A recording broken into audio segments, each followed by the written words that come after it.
Got it. Got it. Don't pick leave meeting because it'll actually kick you out. Right, Bill? Don't leave meeting. Don't get it. All right. Welcome to episode 367 of the Nation of Conversation. I'm your host, Ryan, and I'm here with Born Naughty, Bill Cashin. Bing Bong. And the Bing Bong boy. He's even flying the flag on his head. The New York Nick boy, Mr. Wally Floor. I don't have any. I don't have any Nick stuff in my room, so I got the hat on. Bing Bong boy. Yeah, just wanted to steal his thunder a little. That was all. Yeah, good job. He did. That's all he's got. He's got 30%, top 5, and a Bing Bong. That's it. I have to do a top 5. Oh my god, you can't do worse than last week. So I watched the wrong movie for this week. I don't have a top 5 ready. You're pretty low. If you were not the one who's supposed to be leading it, would you have watched the correct movie? No, he would have punted it. He would have punted it. Isn't it funny that I watched Skyfall instead? I can tell you what happened. Why this is happening. Bill has no idea. Some of these choices he has no clue. I have my first question is the opening sequence. So there you go. We'll review SPECTER, Dave Bautista in SPECTER coming up later on in the show. We've got a new eBay wars coming up. We got a tie between these two boys. So we'll see. Well, I thank you for agreeing to go first. That was nice. No, that is not true. That's a lie. We got a new eBay war. We got a lot of news too. We'll start with the top stories of the week. First of all, breaking today, Cody Rhodes is a free agent, according to Fightful.com. Got any reaction to Cody being a free agent? He's not going to go anywhere. He's not going back to WWE. He's not going to go One anywhere. would think, Isn't the story that him and the other elite people don't like each other anymore? Him and the other creative headbutting. I don't know if they dislike each other as people. Or they don't. They maybe. I did see something that Dave Meltzer said, which I know that he is less and less reliable all the time. Sure. You got to take things he says with some. He basically said, depending on when he became a free agent, it's just possible that he hasn't been there because he had to go home for like a family emergency or something. Brandy and the baby all have had COVID, so I think he had to turn around.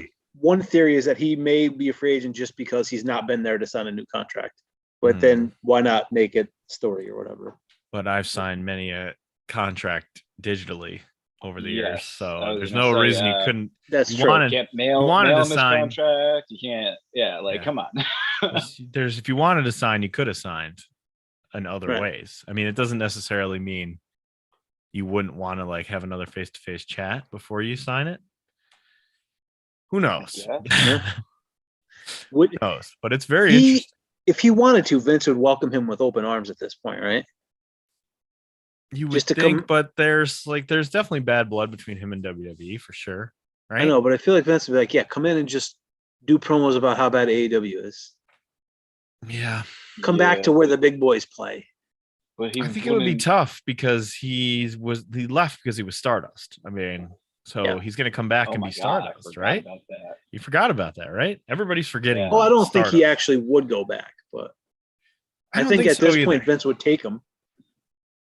Probably. Do you think it's some elaborate? Would definitely take him. You think it's some elaborate plan to do like the Royal Rumble and then sign the next day back to AEW or something weird? I've seen that put out there. No, if he's going to go to the Rumble, they're going to make him sign a contract. They're going to put it in a 90-day non-compete clause. He's going to be stuck there for at least 2 years, something like that. That seems kind of dumb to me. Yeah. Yeah. The only thing I could see besides re-signing with AEW is he just wants to go back to when he was super free agent who went anywhere and everywhere. And he just wants to be able to do that. Can he kind of do that too, though? Can he kind of do that anyway? He doesn't need kind of. But he was he had everybody's belts and all that stuff. Remember he was the Global Force champion or whatever that was? Yeah, he was Global Force champ and Ring of Honor champ, I think, at the same time. Right. I think most sense is AEW. That's the only other scenario I can come up with that makes any sense. Is he just wants to do whatever and go everywhere and do anything. It just seems weird because first of all, he does have a lot of power still. Yeah. I mean, he's not booking the matches, but that doesn't mean he's not training these guys. He's got the Nightmare Factory. He's got his own reality show. Right. He's on the TBS, whatever the hell that. He's the Go definitely Big show. one of the public Right? faces, like outside of the ring. And then you would Is think, he still doing Being the Elite? no, He's not doing that anymore. no, he stopped doing Being the Elite, and he sometimes shows up on Sammy's blog, Sammy Guevara's blog, but not all the time. His Because blog? His vlog. Oh, vlog. Okay, with the V. I'm Yeah. like, okay, Yeah. so if Sammy writes about him, like, but no, video. Okay. Video. He's got one of the blog. pre-Bratton blogs. It's just a Word document with a funny title. Yeah, he hasn't been That's on great. Being the Elite at all. Hasn't been So on maybe at all. there is some truth to the rumor that like him and the other Elite are on the Yeah, outs. if you're going with that, maybe that he just doesn't want to be around that stuff anymore. It's that bad. He's downplayed it a lot, so I don't know. I'm not sure.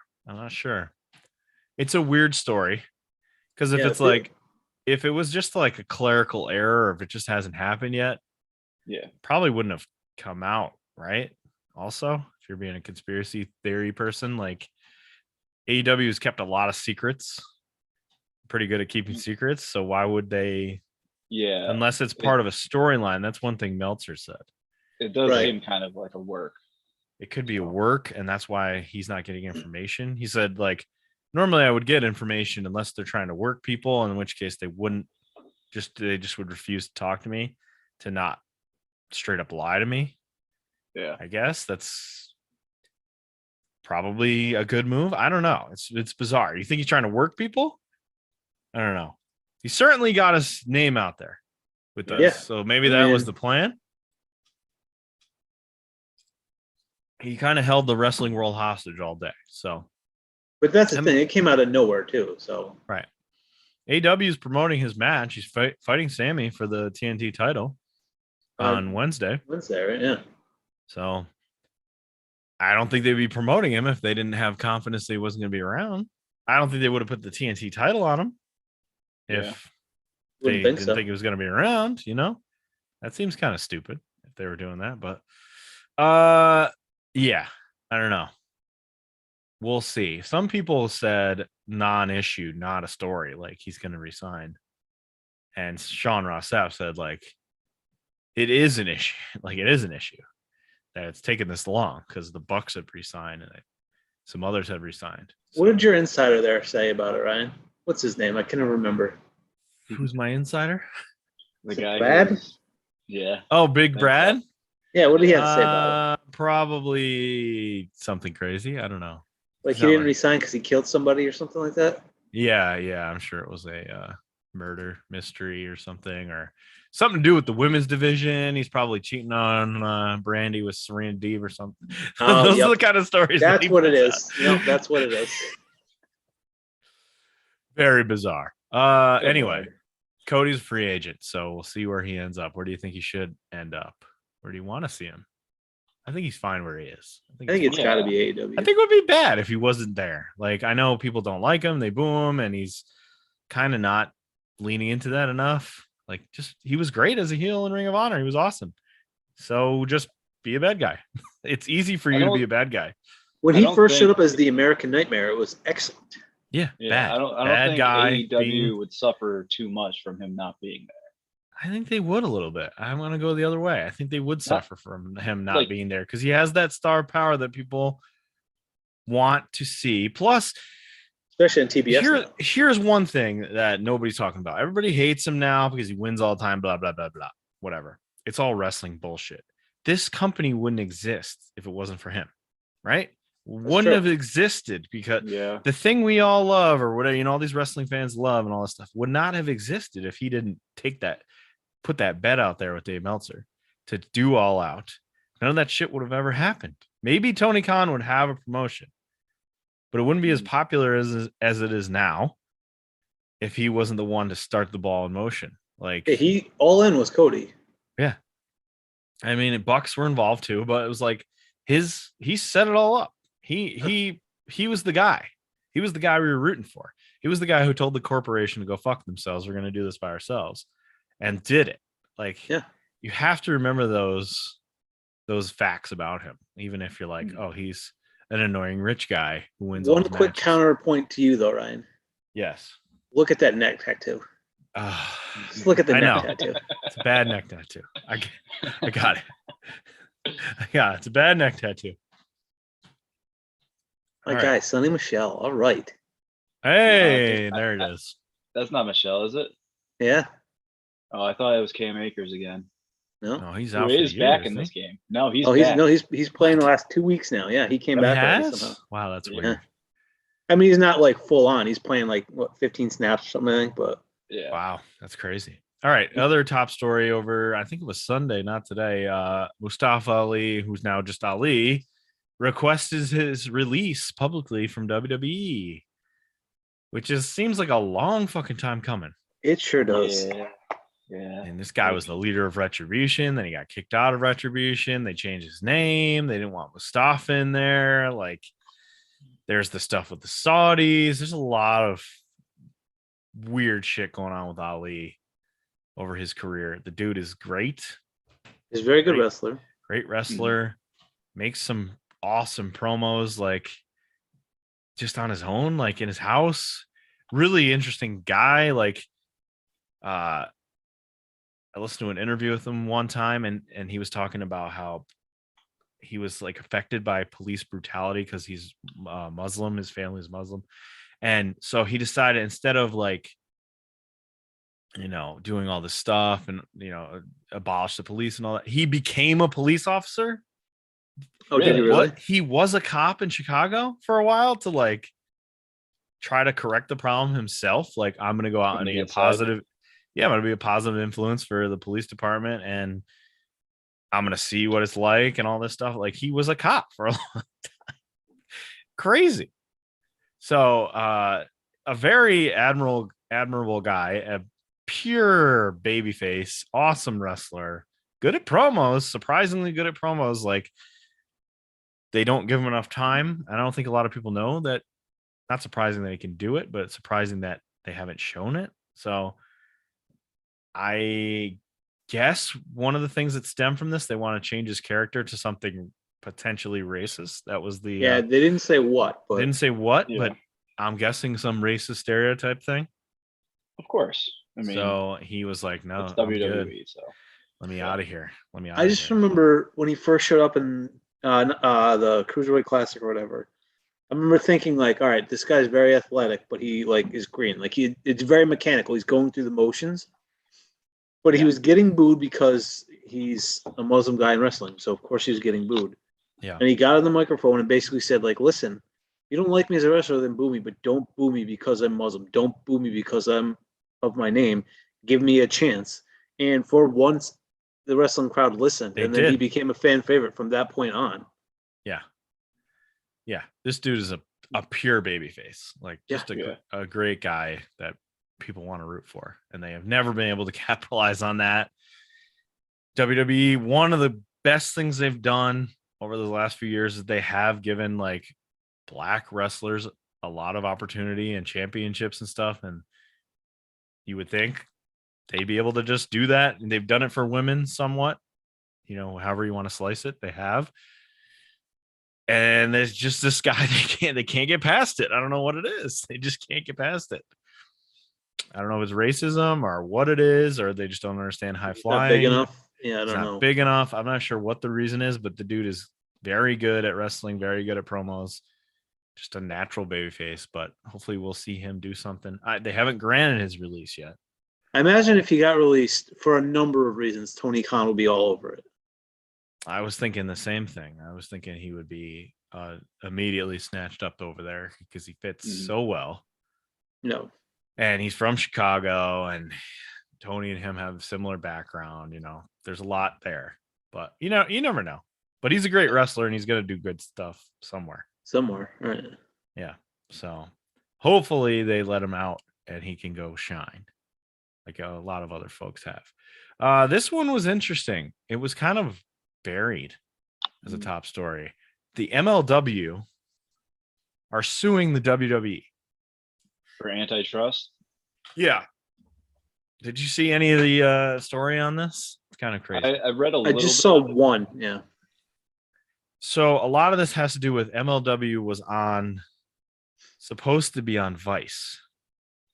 And I remember this happening, and I remember setting my DVR, and then I didn't ever record anything because they only did one show.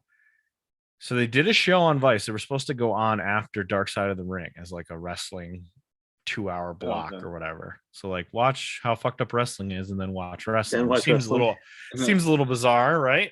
Should be the other way around, right? Yeah, it seems a little weird. I'd be like, oh, wrestling. Hey, here's so the thing fucked you up. just watched. Now it's now you here see it is. Here it is. But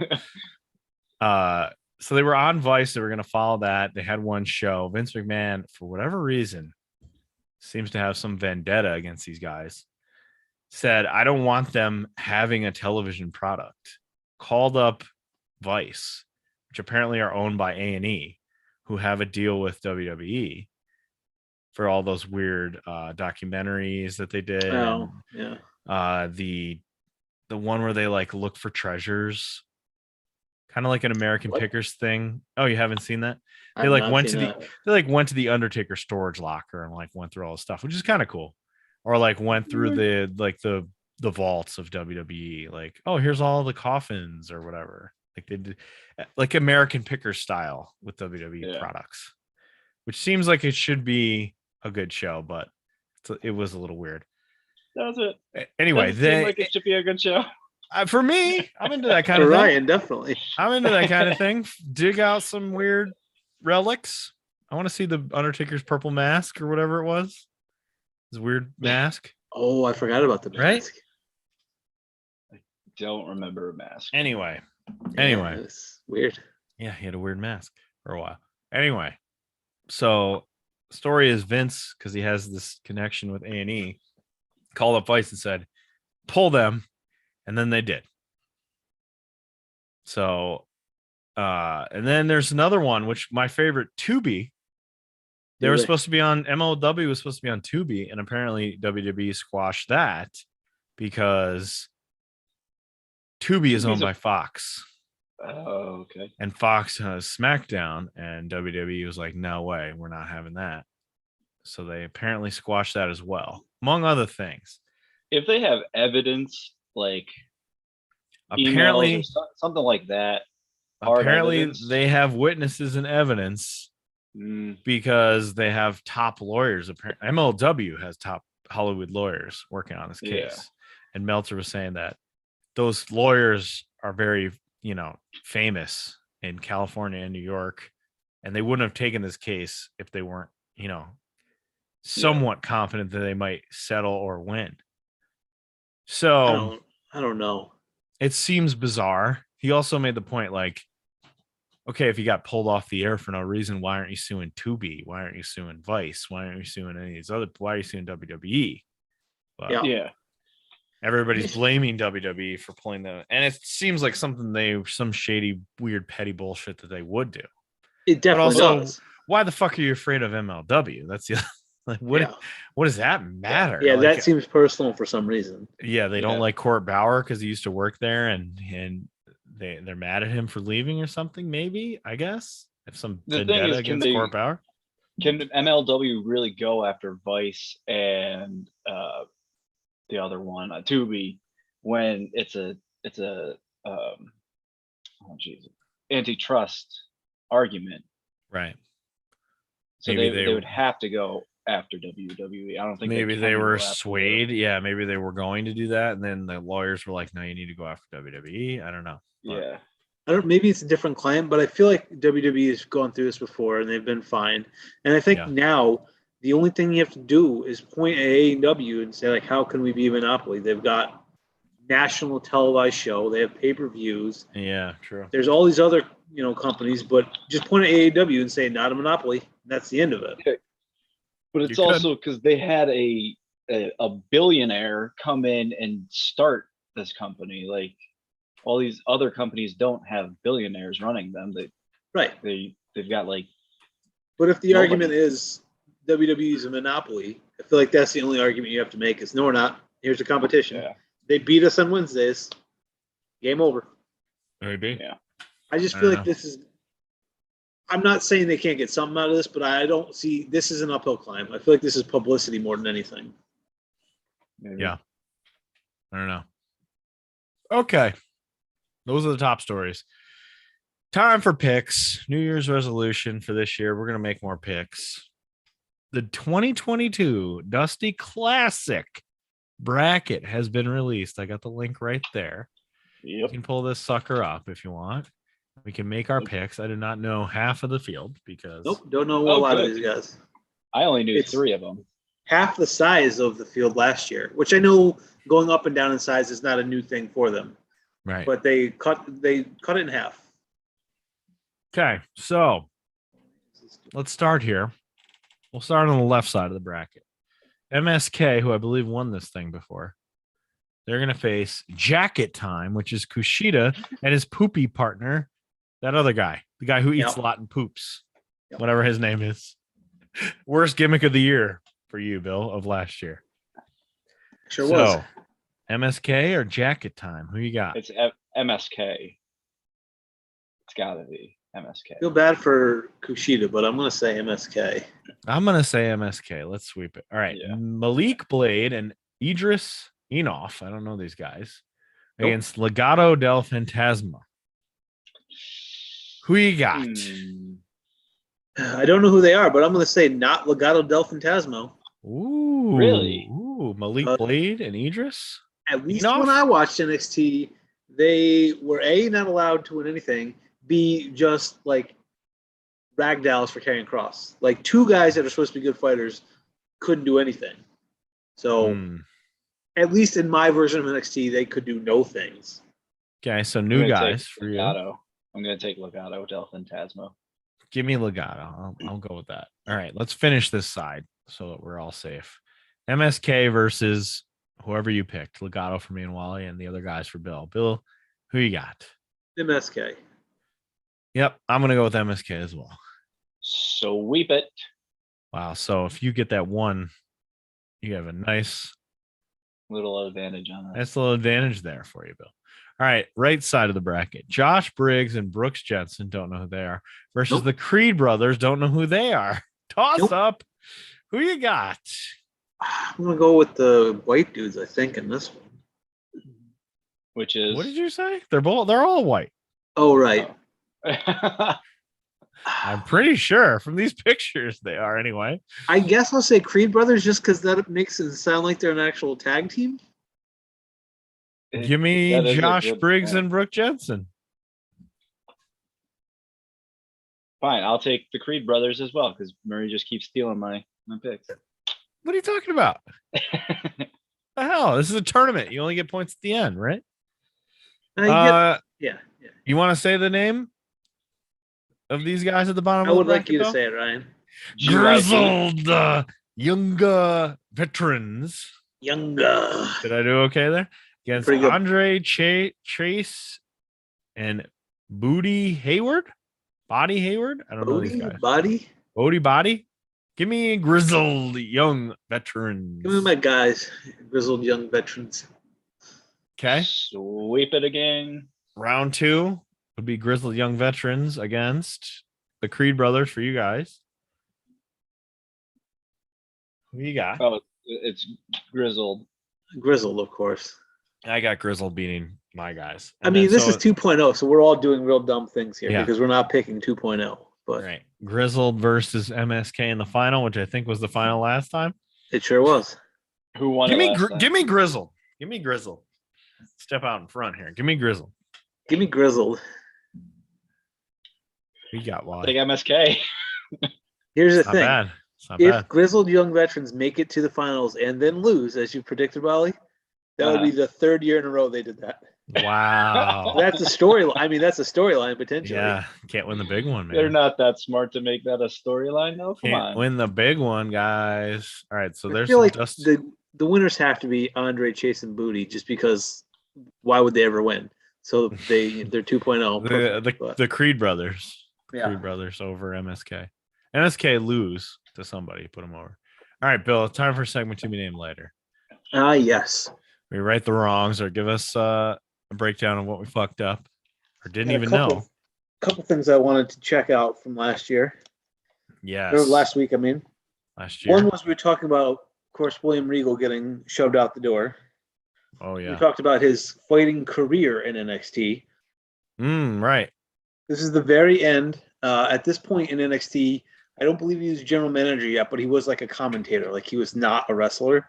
He had 3 fights, though, during his time at NXT.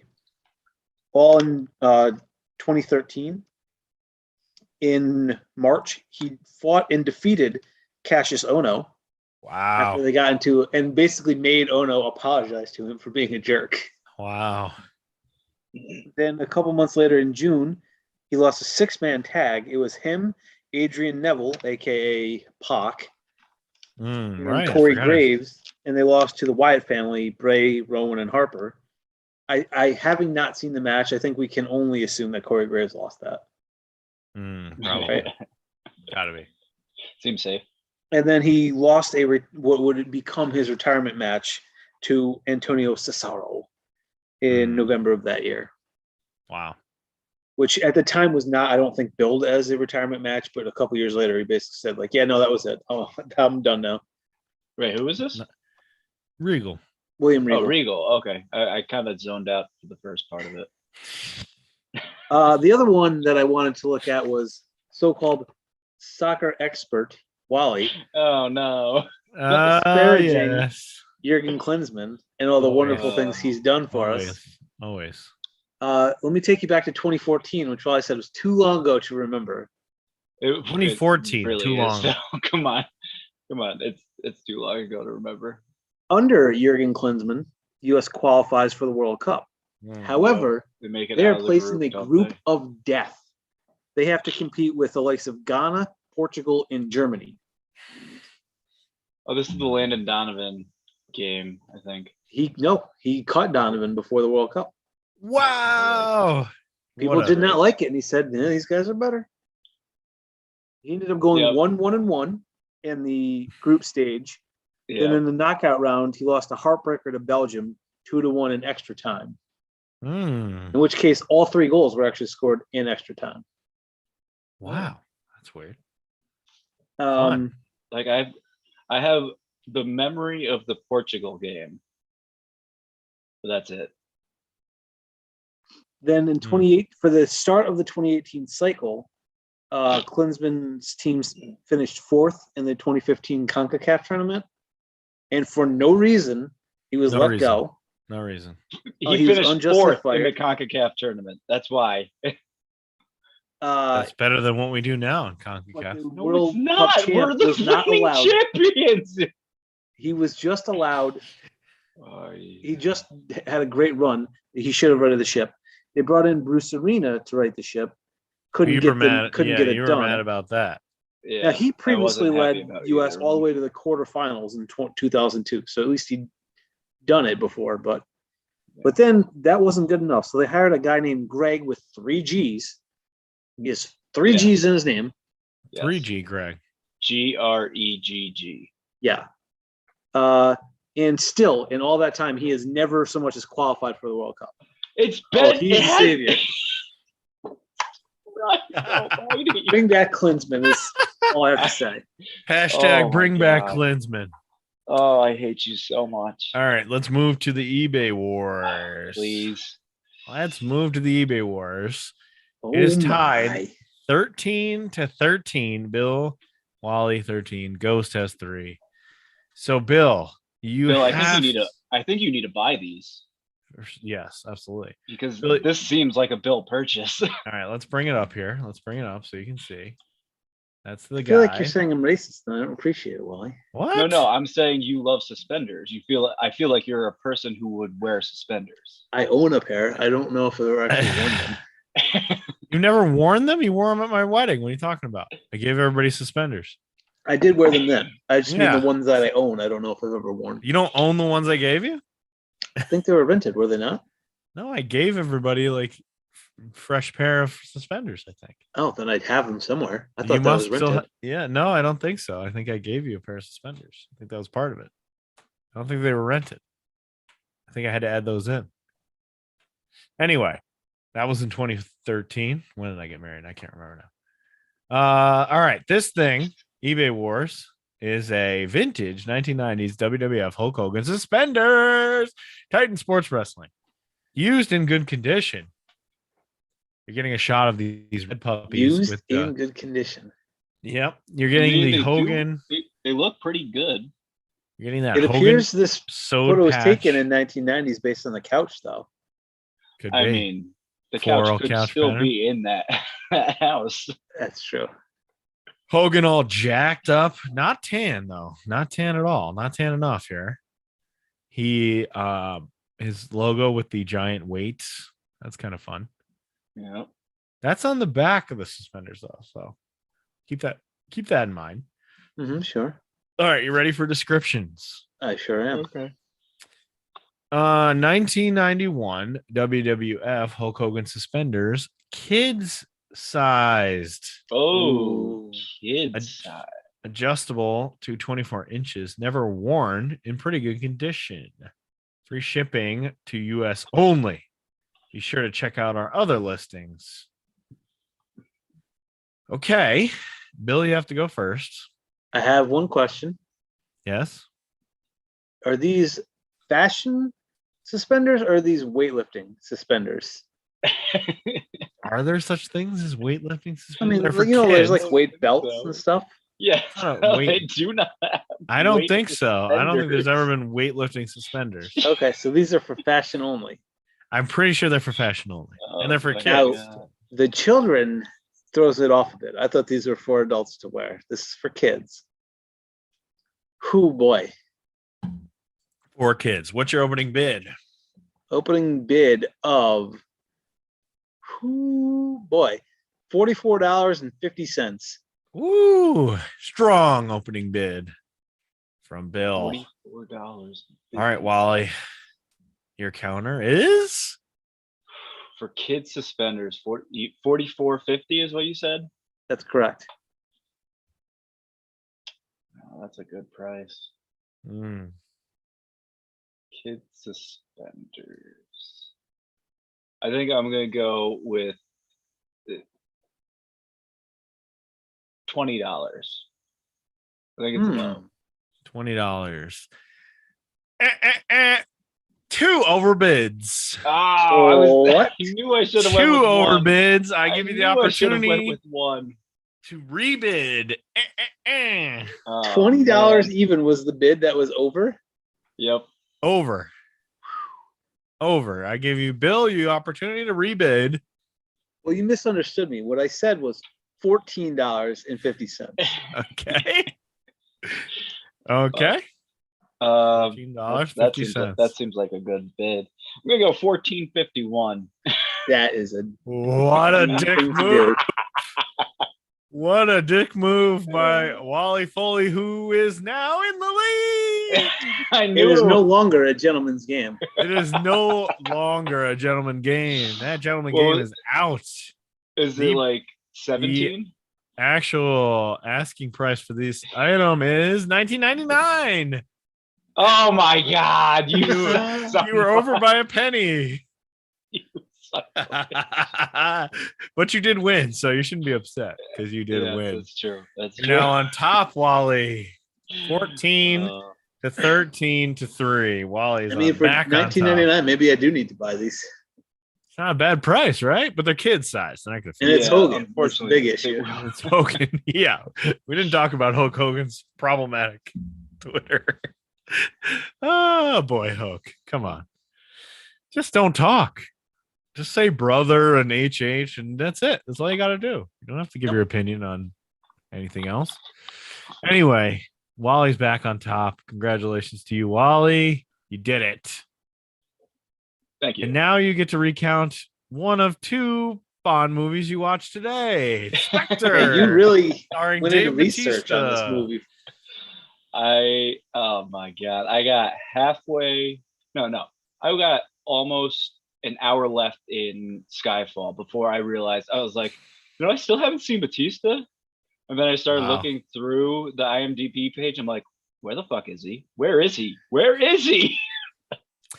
You're watching the wrong Bond movie. Yep, I was. And are you gonna finish it now? I will eventually. I think you should. It's a good movie. Spectre, 2015 James Bond starring Dave Bautista and Angel. That's our weekly review. Yes. And you just finished it about an hour ago? About an hour ago. Right before we started the podcast, about 5 minutes before we started the podcast. That's when I finished it. I love that. We actually started late. We started late because of it. But so it starts with the dead are alive. We see a Dia de los Muertos celebration in Mexico City. Which now I really want to go to one of those because that looked cool as heck. That looks look cool as heck. What a scene. That opening scene is awesome. I mean, almost every Bond has an incredible opening scene, but did he go to Shanghai in this movie? No, I don't think so. No? I think that was the first so one. Skyfall, he goes to Shanghai, and there's the coolest casino. Like, this casino looks awesome. Yes, yeah, that's Skyfall. Oh, my God. All right, so Bond and a woman who are in costumes go up to a hotel room. He leaves through the window and walks along the roof to kill some bad guys. But first, he listens to their conversation for a little bit, and then he shoots at them. And he accidentally blows up the room, causing a few buildings to collapse. Which has that awesome scene where he runs away from a building about to collapse on him. That's sweet.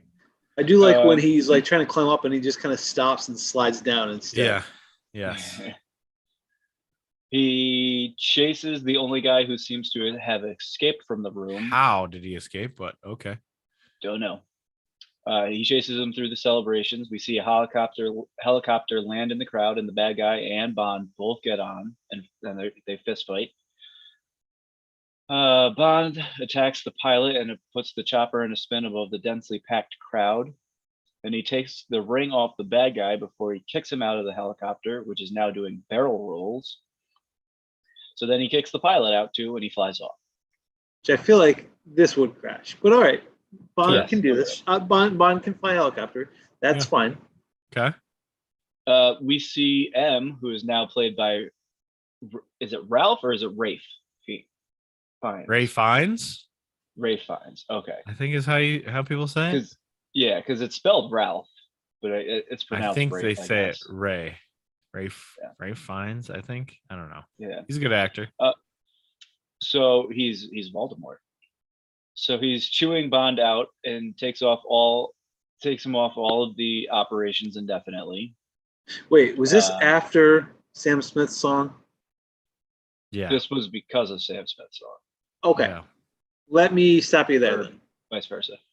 We start the movie with a real cool Mexico City, and it's just an opening scene clearly, but then we just stop dead for this really long song with someone's artsy. Every single Bond movie has this. That was my question. Yeah. Does every single Bond movie have a song for no reason? Yes. Every single Bond movie has. Like even the old ones? Yes. Every single Bond movie has a crazy opening scene followed by a fully played song by the artist of the times, whoever that is, and then animated stuff that has to do with the movie. And a lot of times the song is like has the title of the movie in there as well. Yeah. So like Devo did one, like was it Adele did Skyfall? Adele, Paul McCartney did Live and Let Die, which is probably the best Bond song ever. I skipped the opening credits. I didn't, and I wish I did. You can't. If this is what they do, then whatever. But as someone who doesn't know Bond movies, this just crushes all momentum that you've just created. It's like a cold open to a TV show and then the theme song, but it's it's long. Right. And that's I don't even mind Sam Smith. I could not wait for this to end. I wish I had fast forwarded it. Every Bond movie has it. I skipped to the end and it was like the last line. And do people boo it in the theaters? No, people love this shit. It's part of the thing. It's part of the way that it's done. And the stupid animation of like the octopus. Come on, it's just dumb. They always have So- that animation. Like they have the cards in Casino Royale. Like it's the cards are like coming alive in animation because it's the movie about poker. It's what they do. It's their thing. Okay. So Cool. Bond then gets to meet Max something or other, but he calls him C. Don't know why. Bad guy from that great show. He's Moriarty, right? In Sherlock Holmes. Yes, he's Moriarty from Sherlock Holmes. okay. He's excellent in that role. Yes. He doesn't get a lot to do in this. Just that's a lot of my gripes with this. It's like, okay, you have the actor who plays Moriarty. Like, have him do a lot of stuff. He should be in it more. Right. Yeah. I mean, he doesn't really do very much at all. Like, Nope. he's good at his parts, but he's not really doesn't really have a lot to do. I feel like you could more or less combine him and Bautista into one badass character. I mean, there's always the henchman guy, and then Yeah. there's always like the fake guy who's in charge, and then the real guy who's in like all the Bonds have like similarly, but they always kind of like feature the one main bad guy. I don't know. Okay. So we find out that there's going to be a merger with MI5. I don't know what MI5 is. Bond leaves and tells Moneypenny to bring the personal effects from Skyfall that were recovered to his place around 9. So she does, and they talk about Mexico, and she says everyone thinks that he's finished, but she thinks he's working on something, but won't tell anybody because he doesn't trust anybody. Then he shows her a tape of the Judi Dench M telling him to investigate Marco Sciarra, I think it was, if she should die. So Marco Sciarra was the guy that he was in Mexico. Kill him and attend his funeral. Yes. That's what she says. And he's already killed him at this point. Yes. So I thought she told him to attend her funeral. No, Okay, kill so him and then kill him, attend the funeral, and take note of who, like, something weird's gonna happen when you're at his funeral. See, I thought she said attend the funeral, like, don't fucking miss my funeral. How dare you miss my funeral? Exactly. So anyways, he asks Moneypenny to be his mole at MI6 and to do some digging on somebody called the Pale King. What a throw by Murray. Oh, yeah, Jesus, I did throw it. We see the old MI6 building, which is still showing the explosion from Skyfall. Right. Yep. You didn't see that part, did you? Or did you see I that did part? see that part. Yep. Okay. I got through quite a bit. I got through. Okay. He met the bad guy, and the bad guy was monologuing. So yeah. The building is supposed to be torn down eventually. Bond talks to, I think his name is Tanner, about the merger and how it will affect things. They go to Q's new lab, and Bond is injected with nanotechnology. He's given a watch with a, quote, loud alarm. Yeah, which is funny because in the last movie, he asked for some cool stuff, and Q does not give it to him. It's just like, yeah, here's a gun. Like, was Skyfall the last movie? Yeah, Skyfall was right before this. Oh, okay. So yeah, Skyfall, he gets a gun with his own, like, his hand printed on it, so nobody can shoot it except for him. And he's like, "That's it? Would you expect a flying car?" That's what he said. He's like, "We don't do the exploding pens anymore." But apparently they do in this one. Yeah. Does the nanotechnology ever really come into play in this movie? Yeah, it doesn't, but it comes into play in the next movie. One time.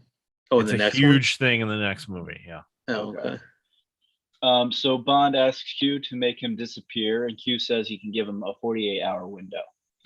He says 24. Okay. Based 48. on the look. All right, never mind. 48 hours. Moneypenny finds a cell phone on her desk, and Q finds that the new Aston Martin is gone. I'm assuming it was an Aston Martin. I don't really know. Yeah, usually. Is Moneypenny and Bond ever a thing? They never are, right? There's a lot of sexual tension. They flirt. Yeah, but that's all it ever is, right? They flirt, and they like kind of like tease the fact that they've once been together but aren't anymore in the old Bonds. Okay. And Skyfall, she's a 00 agent in training, and she shoots Bond, and she thinks, accidentally shoots Bond, and then she thinks he's dead, and he comes back, and she's like, and then they never going to go be on on mission. duty again because she shot the wrong guy, basically. So Bond is in Rome for the funeral of the guy he killed, and he talks to his widow. It seems she is in danger. So talks to her, all right. Yeah, she's in danger. She goes home, and there are people there trying to kill her, but Bond kills them. Yeah. Bond killed her husband, and she says that signed her death warrant. Bond backs her up against the wall and sexual tension. He asks about the Pale King, but she doesn't know. He undresses her as she gives him information about the organization that her husband was part of. And then we get the hanky-panky time. Yeah. She's mad, though, because she like could have been shot in the back of the head, never known. And now she has to continue to run. She's like, you didn't do me any favors. They're still going to come kill me. And he's like, I got a friend in America. That's fine. Yeah. Let me get it in, and then it doesn't matter what happens to you. Yeah, right. Yeah, seriously. So Bond goes to the meeting of the secret organization. He shows the ring and gets in, but the guards know that something's up. Oberhauser is what they like. I don't know why or how, but Oberhauser walks into the meeting and everything stops for him. It's a terrorist organization with incredible reach. Somebody named Guerra is asked to take out the Pale King. And then there's an open invitation to challenge Guerra for the assignment. And Batista walks in. Yeah. And he kills he kills Game Guerra of Thrones. with his belt. He just squishes his eyeballs and like, I guess you're the guy now. Yep. And okay. takes his seat. Then Batista. Oberhauser welcomes Bond before looking up at him in the gallery, which causes Bond to have to fight his way out and crash through a window to escape into the courtyard and get in his car. Batista follows, and we get a car chase. Bond tries to use some of the car's rear guns, but they're not loaded. He calls Moneypenny and tells her that it's all one organization, all the things that have been happening around the world that MI6 has been tracking. It's all one organization. She tells him that the Pale King is Mr. White, who is from Quantum of Solace. Yeah, and the end of, I think, Casino Royale. Okay. We're still in the car chase, and he tells her to check on Oberhauser before and after his death. And she gets confused by this. Then Bond uses the flame exhaust on Batista's car, and he uses the ejector seat just before the car flies into the river. I think this isn't a lot of Bonds, but I love when he is in the middle of a car chase, takes a turn, and there's like a slow old man driving down the road, just going for a nightly drive, and he can't get past him, so he pushes him into a parking spot and then continues on. Those are the funny, fun moments of Bond movies where this crazy shit's happening, but weird people are in the way, but he doesn't kill him. He always safely gets them out of the way. They go a little campy, a nod to the past. Yeah. We see Moneypenny researching, and she finds a newspaper article with a picture of Oberhauser and his father, who the article says died in an avalanche, the two of them. They did a bad job with this. I thought they did a really bad job with this. Yeah. The whole avalanche backstory thing. Yeah. It's not like an evil thing that would make you want to murder every person.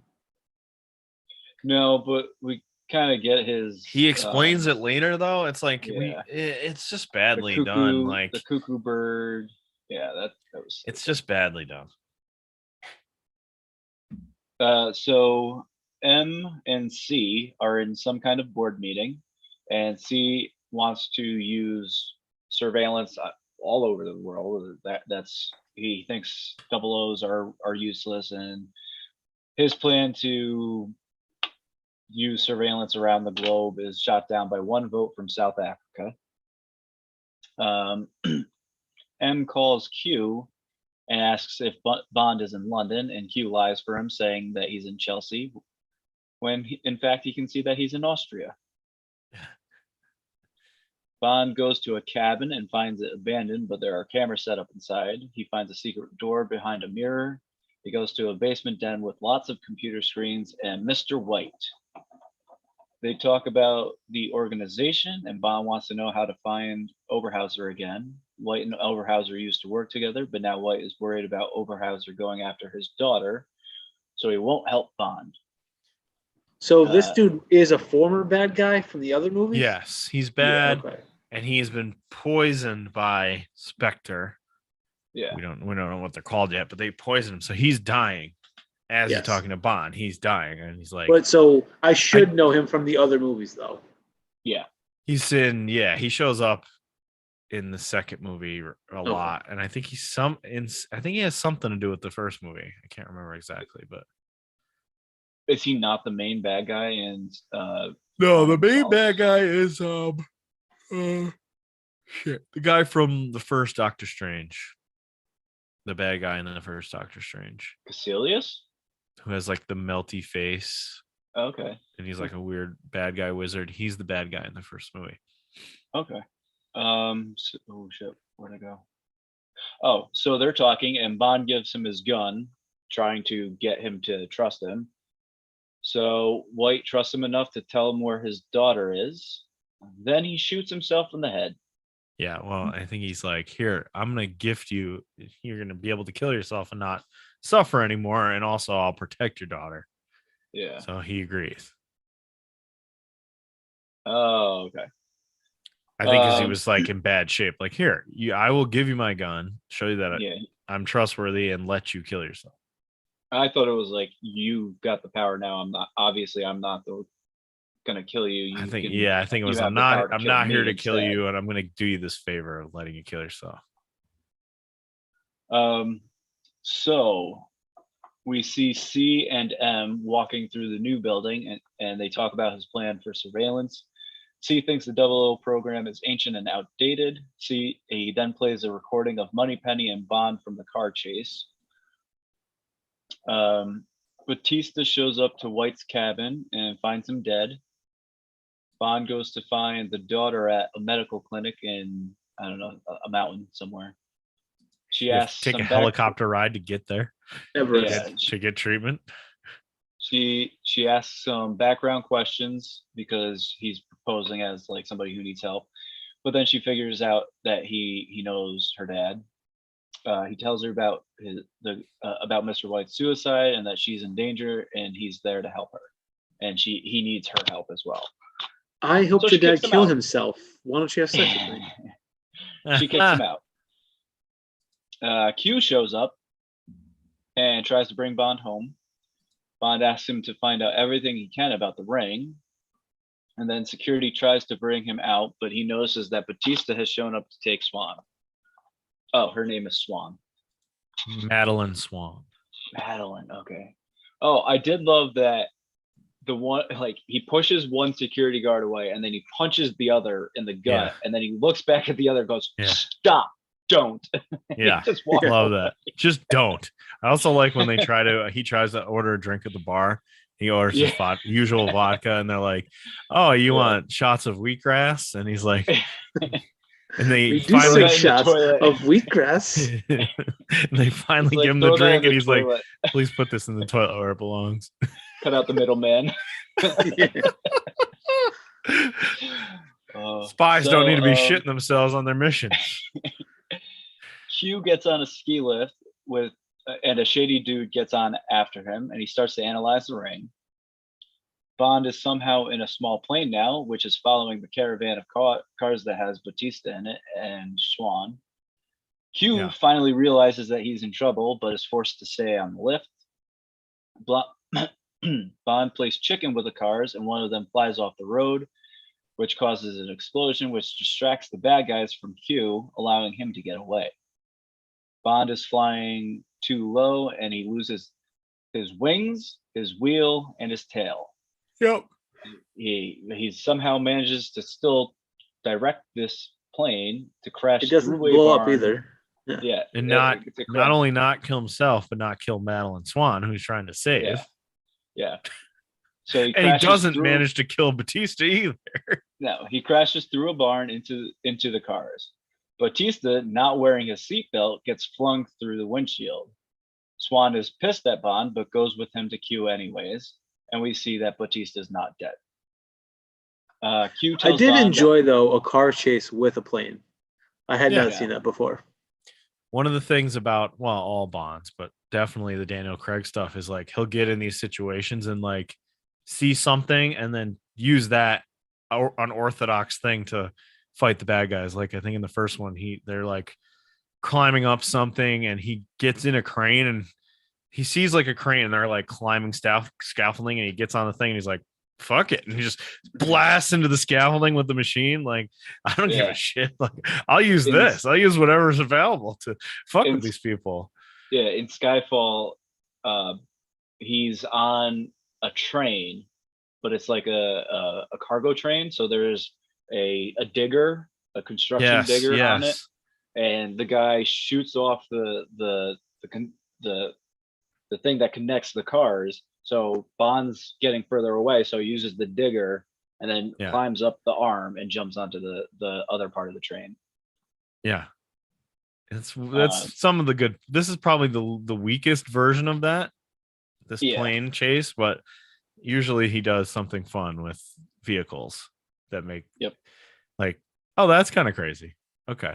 So Q now tells Bond that all of the missions that he's been on, all of his previous movies, have been linked by this one organization, which is headed by Oberhauser, who he now believes is alive. Swan tells them that the organization is called SPECTER, and L'American isn't a place; is a place, not a person. Which it turns out it's a hotel, and Bond starts tearing the room apart because apparently her father would always get the same room, looking for something to point him towards Oberhauser. In the middle of the night, he sees a mouse and it runs into the wall, which makes him check the wall. He breaks it down and finds a hidden room, which turns out he finds a computer, and on it are coordinates. White was looking for Oberhauser. It's the coordinates to Oberhauser's hideout in the middle of the desert where there's not supposed to be anything. C's new surveillance system got the necessary votes while M was not at the meeting. And he tells M that the 00 program is also being closed down. And so I had strong suspicions that C was part of the bad guys. Yeah. But at this point, I was like, all right, C is definitely Inspector. Oh, I knew as soon as Moriarty showed up. Yeah, because he's Moriarty. I figured he was a bad guy the whole time, too. Yeah, I didn't know. So I mean, I've seen this movie a few times before we watch this. Yeah. This time. Bond and Swan are on a passenger train. He mansplains to her how to use a gun, and she tells him a story why she hates gun after she proves that she knows how to use a gun. Yeah. Which we see that scene in the next movie of her as a little girl. Somebody comes to kill Mr. White, and I don't think Mr. White is even there. And she knows there's a gun underneath the sink to defend herself. So, Moneypenny and Q show M what Bond is actually up to. They want to help Bond, but M says that they can't without C knowing about it. Then we get some sexual tension between Bond and Swan at dinner just before Batista attacks, and they fight through the train. Bond sets him on fire with a candle and tries to use a knife against him, but Batista starts kicking his ass and about to throw him off the train when obviously Swan shows up and shoots him in the arm. I wrote that sentence right before she actually did it. Yeah, you knew she was going to. Yep. Bond chokes Batista with a rope and somehow connects it to a string of kegs, which get knocked off the train, and then Batista gets pulled off the train. Just before he gets pulled off, he goes, "Shit." And that's his Finally one line says for the movie. Yeah. It's a very Bond villain like move to have them not talk. Jaws didn't talk at all. No, I don't. The top hat dude, Odd Job, a bunch of them did not talk. I just felt like for as many ways that he had already died and then just stood up like nothing, I was like, oh wait, he's coming back. He's actually dead? That's actually it? He's just now. I thought he was coming back. He's coming back. I did like that during the plane chase. Swan just yells at all of them, "What, do none of you talk?" Yeah. Yeah, and she stabs that one guy. They're trying to get like truth serum into her or something. Yeah, And I just think it was takes knockout something. something. She takes it from him and stabs the other guy. And Batista turns around and just looks at her, is like, all right, good on you. Yeah, and he points the gun. I'm at her not and going she's back like, there. I'm not going back there, and just settle down. So Batista gets pulled off the train, and then we get hanky panky time with Swan this time. They get it on. Train sex. What do you think train sex is? Gotta be fun. They get off the train at what appears to be an abandoned station in the middle of nowhere. All right. And then later on, a car shows up, which why? Why would a An car show up to pick them up? old Rolls Royce pulls up. Yeah. Come on down. Well, we find out why. It's like, it's very weird that Oberhauser is so like, you just come find me, dude. Yeah. But then we find out why. Yeah, the car drives them to the secret base in the desert. Yep. They're greeted in a very kind manner. Have a room and a meal and a shower. Yep. Yeah. Bond sees the picture from the newspaper article, but this time there's a younger boy in it too. Bond and Swan are brought to meet their host in a room with a giant meteorite, and then Oberhauser monologues about the stupid meteorite, about all of the meeting and being alive, blah, blah, blah. Swan asks what the place is, and he responds, information. Fucking hate that. We see a large room filled with people surveilling and just all over the world. Everybody at all times. Yep. And then the three of them watch M in real time tell the 00 program that it's no longer in existence. They've been folded. Which we haven't said, but the bad guy, the actor who plays the bad guy, is one of the best bad guys you can get for any movie. Sure. And I feel like he also is underutilized in this movie. Oh, that's a crime. That he's what's his name? Christoph Waltz? Christoph Waltz is so good. They do not use him enough. No. And when they do use him, it's kind of weird, right? It's boring. He is boring. It's kind of weird. And this dude is an amazing actor. So good. Yeah. So Bond then asks if C is part of the network, which obviously he is. Yeah, of course. Oberhauser tells Bond that he's the reason that all of the women Bond loves end up dead. He says Vesper Lind. She's a woman from the first movie. In the first movie, Bond is not into women. He's just kind of like doing his missions. Sort of. He is, but he doesn't he treats them as objects, and then he meets Vesper and he's like, oh no, she's real. Like, I'm gonna be with her. And then she turns out to have this secret, and then she dies, and then basically setting up like, oh, I don't ever need to have a relationship because this is what happened to me last time. Sort of like explaining why he's so weird with women, I guess. Is that was the plan? So he mentions Vesper Lind, and he mentions Judi Dench's M.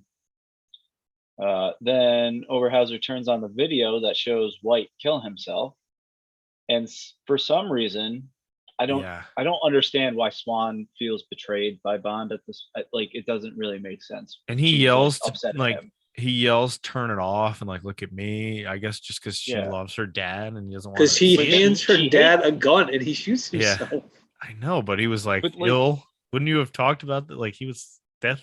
He was terminally ill. She mentioned it like 5 times that she hates his.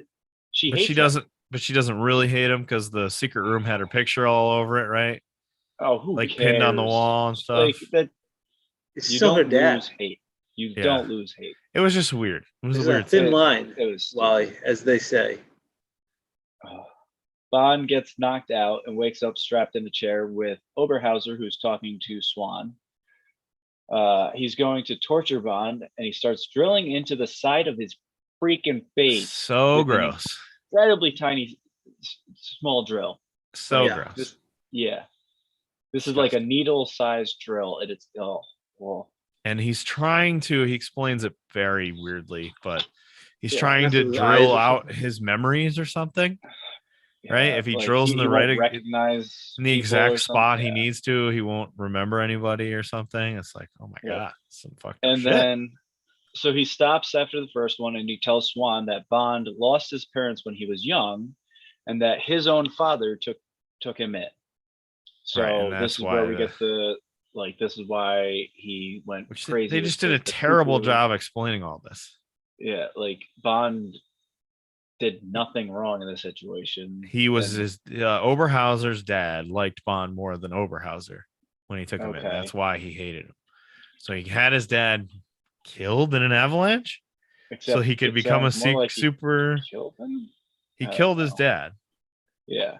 but Bond wasn't there. It's a very confusing story. It is very confusing because it doesn't make a ton of sense as we talk about it right now. No, it doesn't make No. any sense. But they were friends. And then why didn't Bond like immediately know who he was? Like he doesn't come on like, oh, I know this guy. He never says that, does he? No, like I think, like looking back on it, it makes sense why he knew Oberhauser's name I immediately. guess. Right.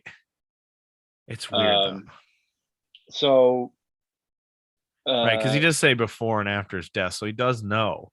But the audience, like, we're confused. We have no idea. Yeah, we're confused throughout the whole fucking Yeah. thing. Oberhauser admits to killing his father and says that his new name is Blofeld from Which his is- mother's line. Blofeld is a bad guy in early Bond. Yeah. He's the guy and with the then- cat who gets spoofed in Austin Powers, basically. Yes. The one eye. And then you see the eye, yeah. So he starts drilling into Bond's neck again, and Bond now has his watch in his hand. He stops drilling, so Swan runs up to Bond and they kiss, and he gives her the watch after setting the timer.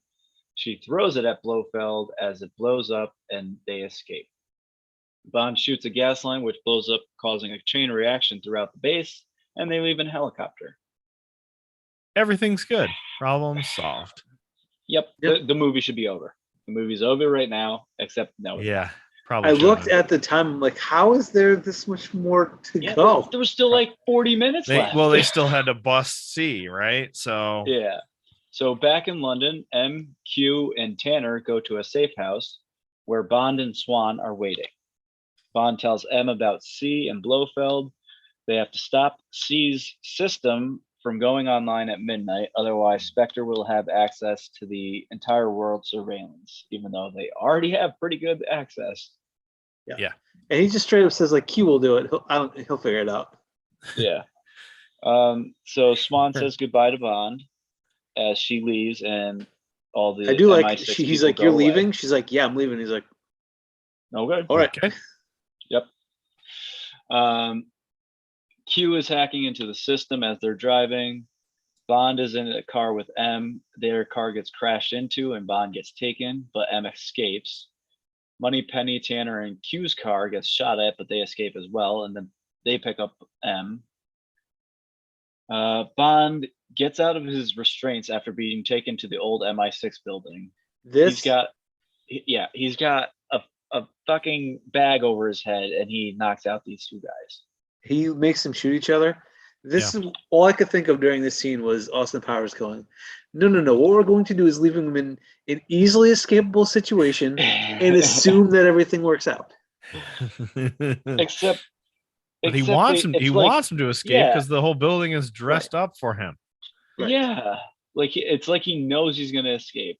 Yeah, he knows he's gonna Anyways. escape. And there's a couple things in the next movie with Blofeld where like he even more knew like he was in trouble because of the things that he is doing in the next movie. So like he's still doing stuff in the next movie. Bond goes into the building and he follows the arrows that are on the wall for him. Yeah. C goes to his office and M is waiting there while Q has gotten into the system and blocked C out of it, but he still has to shut the system down or something like that. I don't know.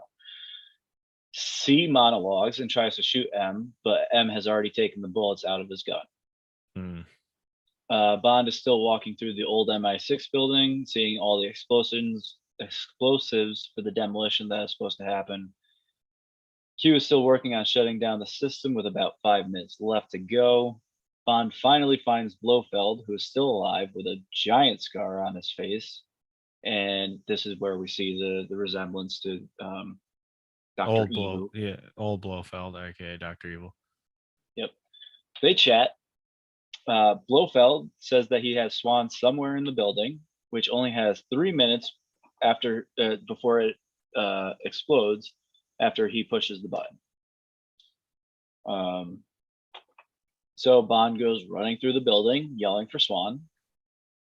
Q finishes his job. Blofeld gets in a helicopter. C and M fistfight over the gun, which leads to C falling over the ledge and dying. Yeah. But Bond is standing at the explosion point of M's office, and he stares out out the giant hole, which was where the explosion had happened in Skyfall. And he stares at Blofeld, who's in the helicopter. Then he hears muffled screaming because why wouldn't she be trapped in the closet up there? Yeah, right next to him. He gets her free, and then he says, "Do you trust me?" And they jump down through the middle of the giant hole in the building into a safety net. A net, yeah. Yeah. Did he set that up? I think it was there. No, it was there. It does seem like something that would happen if there's a giant hole in a building, in an abandoned building. It would make sense that there would be a net set up at the bottom just in case people. Harry and Home Alone 2 would disagree with you. Harry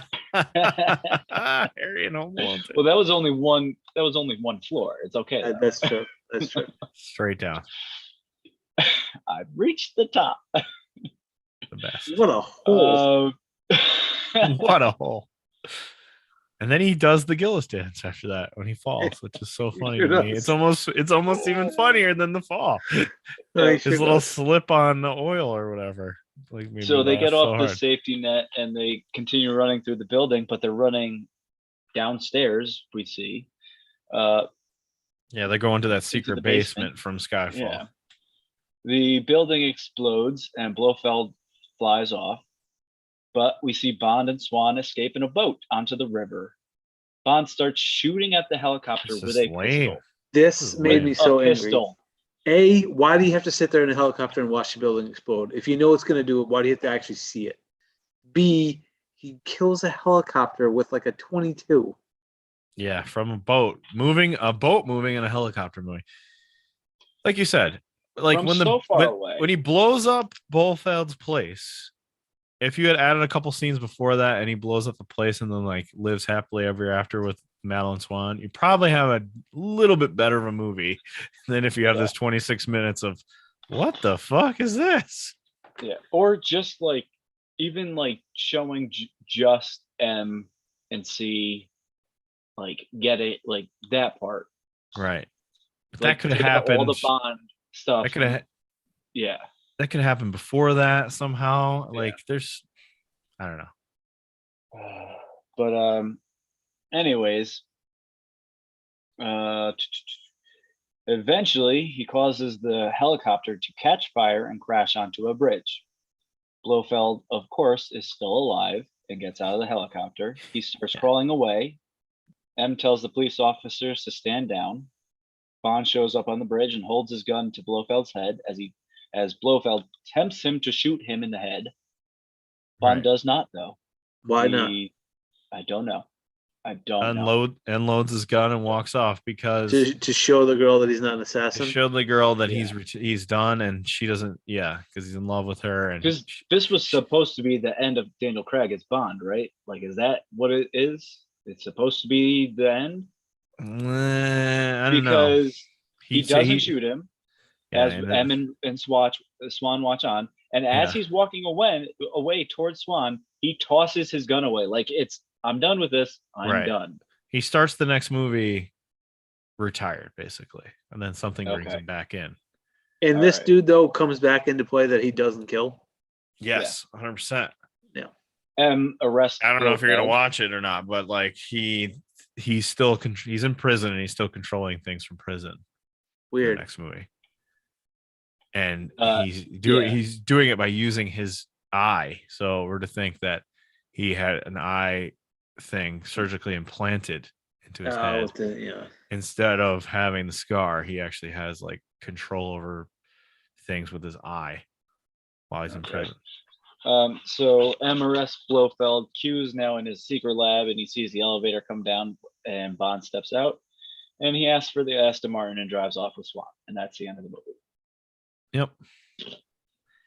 It's not terrible. I really wish it was Skyfall. I really wish it was Skyfall. Skyfall is a way better movie because Skyfall was pretty good. Skyfall is real good. Casino Royale is real good. Quantum of Solace is fucking terrible. What's the one that I saw with the Skyfall? Skyfall. The end of Skyfall is what you're talking about. So maybe you'll change your tune on Skyfall at the end, Wally. But I remember liking Skyfall. That's Spectre. I mean, it's been a little bit, from the way Mike talks about it, it's been a little bit underwhelming, but it's still been pretty good. Skyfall. Yeah. Plus, I really like that, like the Komodo dragon killing somebody. That was pretty cool. Yeah, there's cool shit. I don't remember that at all. All right, you want to do a top 5 after the quick hitters? You want to do it now? It doesn't matter. I've got one ready. Go ahead. We'll just get all your segments out of the way. Top 5 teams that are still in the playoffs that I want to win the Super Bowl. Considering that your Cowboys are out on the dumbest. Is that the dumbest way to lose a game? Like, it's up there. Not that you just lost. It's worse than Romo dropping. But that was like. It's worse than that. That was something that happened, and he tried to the Dez catch non-catch. It's worse than that. Both of those plays are like plays in the game, though. Like trying to win. Like Romo dropped the ball, but then he tried to score and got stopped at the 1 yard. Like, even though all he had to do was hold the fucking. All he had to do was the difference is physical mistake versus mental mistake. Yeah, but why? Like, is. It's so the Bengals. Number 5 is the Bengals. Okay. Just because I feel sad for them. Number 4 is the Chiefs because I'm kind of sick of them. A bit. Okay, but why would you put them 4 then? Because the other 3 teams who did not make my list are worse. Wow. Number 3 is the Titans. Because I kind of feel sad for them, and also they lost Derrick Henry kind of early, and they still hung on. He's been out for a long time. Number 2 is for a while either.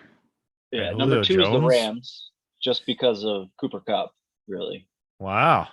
I really like Cooper Kupp. I like the Rams just because they helped win me fantasy this year. Yeah, right. There you go. And number 1 is the Bills, just because I think it would be funny to see Buffalo burn itself to the ground. Ooh. That would be nice.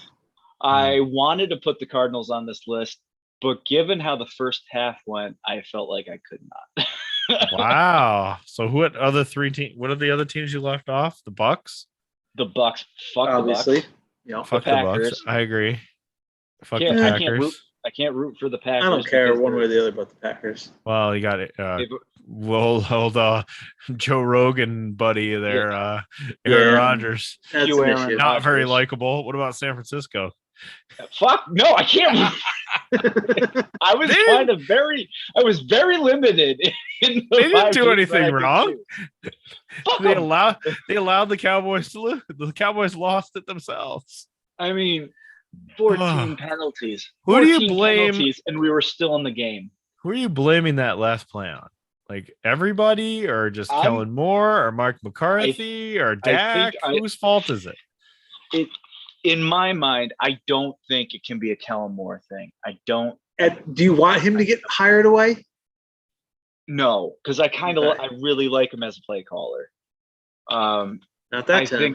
I think it was a lot of Dak. It was probably like Kellen Moore was like, all right, we'll get like 5 yards and then go down real quick so we can have a chance to spike the ball. Yeah.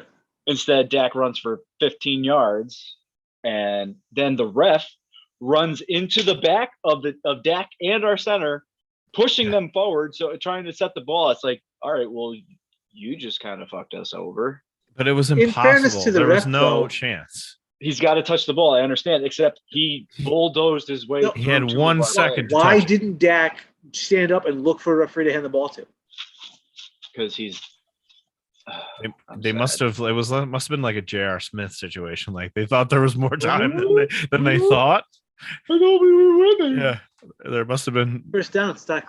We're not sure. Yeah, we're not sure what the rules are. I did take 3 chances at the end zone. You say those things about Kellen Moore, but then you watch San Francisco give the ball to what's that dude's name? Dabo, whatever the fuck. The really good Debo Samuel. Debo. I'm sorry. I almost said Dabo Sweeney, but I'm like, no, he's a coach. Yeah. Debo Samuel. They find ways to get him the ball no matter what. Yeah. And CD Lamb had what, one catch?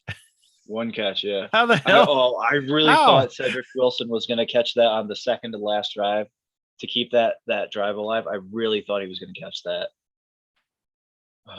Oh well. It's so sad. We're rooting for who again? Sorry, I interrupted like 10 times. We're rooting for the Bills. That's our number one rooter. Yeah. Or the I think Titans. there's what would Titans be Titans haven't won it before, have they? No. They lost the Super Bowl. Yeah. What would be fun if the Bills redemption arc of they beat the Patriots, they kick their dicks in, then they eventually face the Titans this time or next time? Face the Chiefs now. Mahomie. So you get a chance. You vanquish the Patriots. You can vanquish Mahomie. You can vanquish the Titans, who did the Music City Miracle to them, and then you could face Brady in the Super Bowl and vanquish him. You could get rid of all of your demons in one playoffs, potentially. Yeah, it would have been which even would be better kind of fun. The Cowboys were in the Super Bowl. Yeah, but they don't. Right. That's true. The Cowboys take back in the 90s. Three, that would. You got the Giants in the field goal. The field goal heard around the world. True. Yeah. So I guess they probably have more beef against the Cowboys than than Brady. Well, no. Brady probably wins that. You're right. So they have a chance to beat. What is it? Win 5 games against their mortal enemies, which would be fun. Yeah. All right, quick hitter time. Brody King arrived in AEW to kick off the House of Black, which I think is going to include somebody else. He's hanging out with Aleister Black's or Malachi Black's. I'm sorry, Malachi Black's buddy.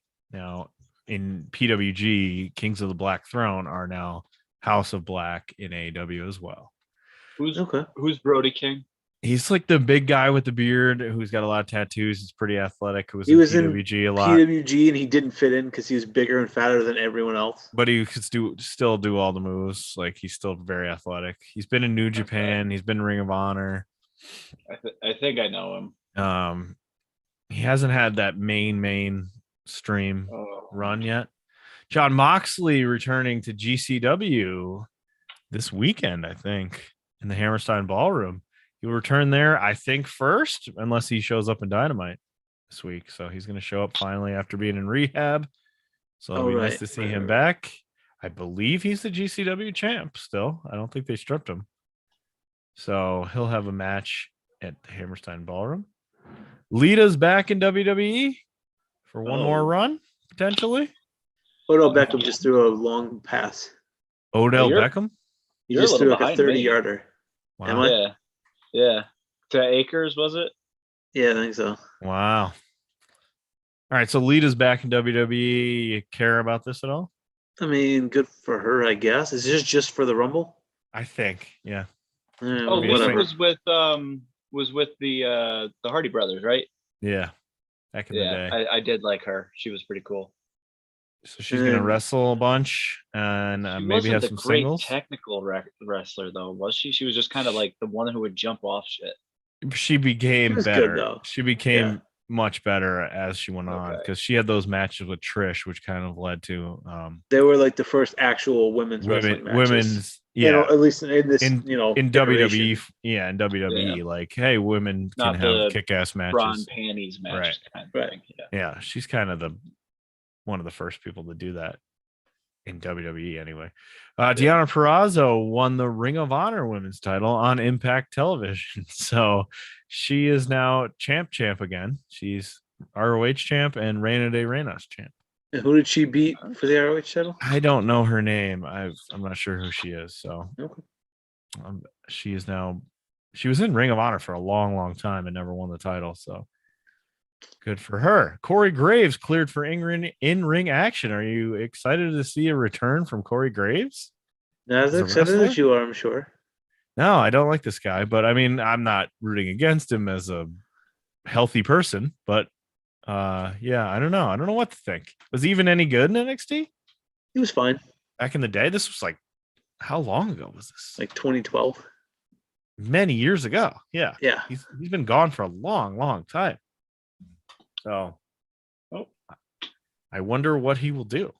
I don't know. Yeah, I have no idea. He was like a tag team guy. He wasn't even like a big deal, was he?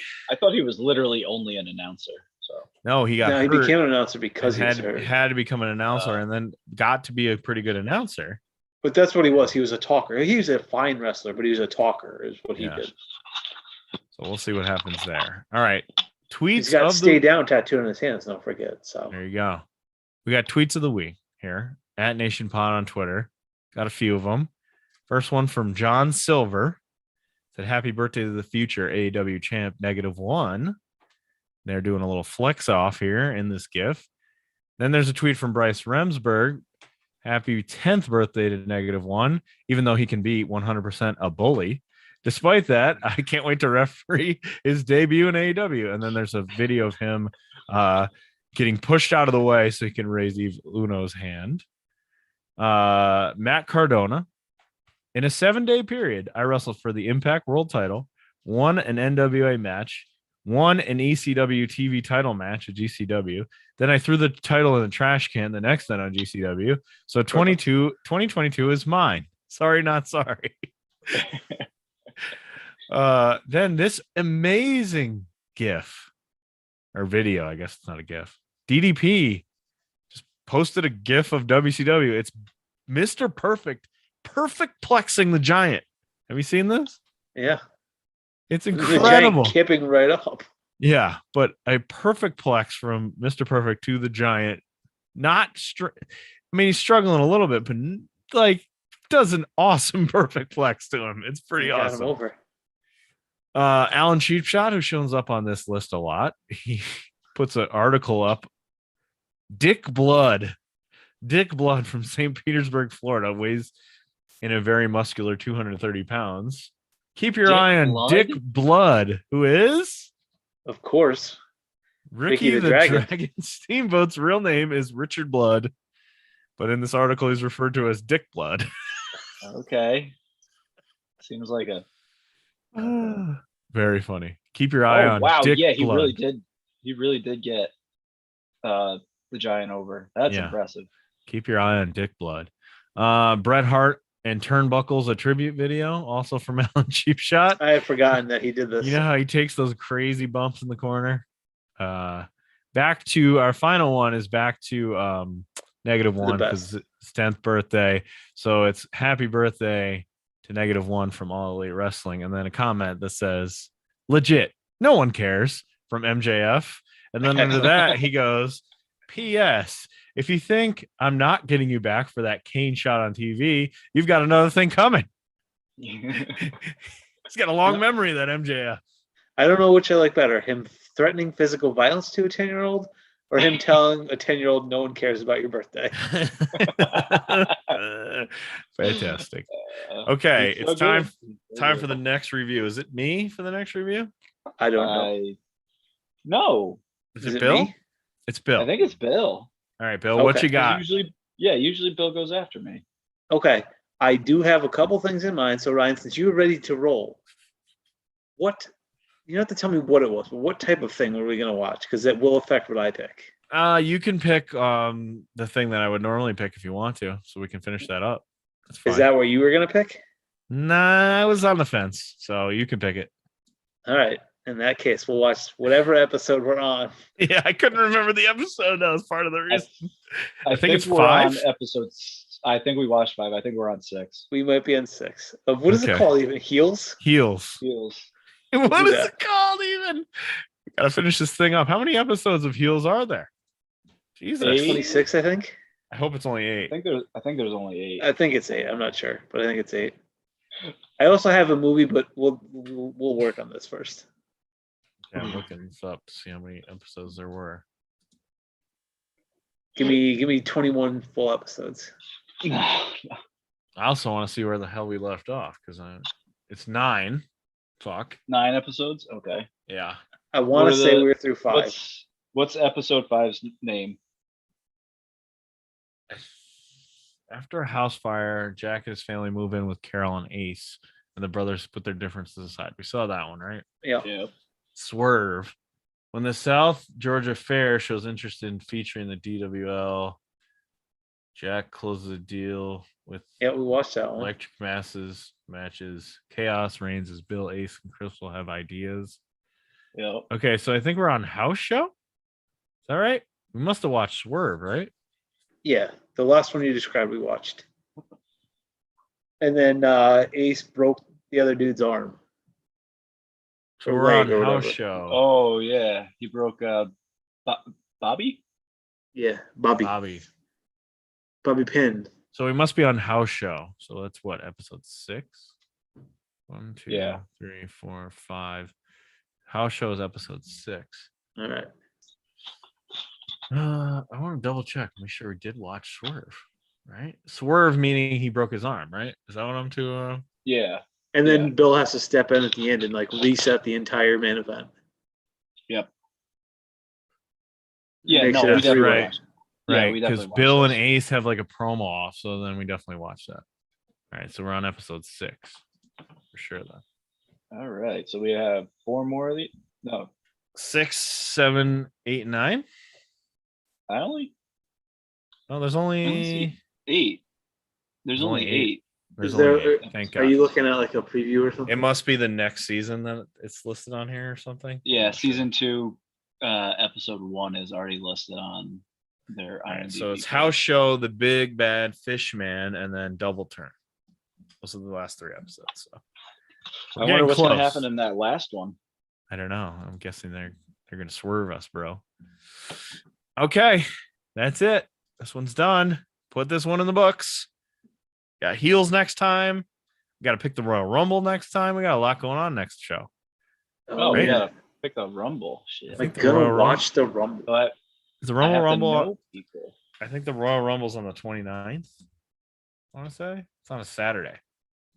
Is it worth it Oh, to watch it this year? Yeah. Or do I just cut it completely?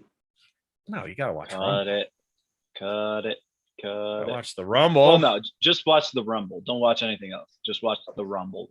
Right, but those 2 matches are a total of like an hour and 50 minutes. Maybe we can come over and have a couple Okay. of guys and watch the Rumble. Maybe that's what we Alright. should do. Maybe that's what we'll do. All right. All right. Sounds That's good. it. We'll wrap it up. The end. We'll see you next week. Peace, Peace out. out. See ya. You're supposed to say see ya. What the hell are you doing? Yeah, I You're forgot supposed which to one I say, said. "See ya." I forgot which one I said. Oh, what is he down to? Like 12%? I don't know. I Hey. don't think it's that high. I did pretty good. Oh no, this is the first. This is like the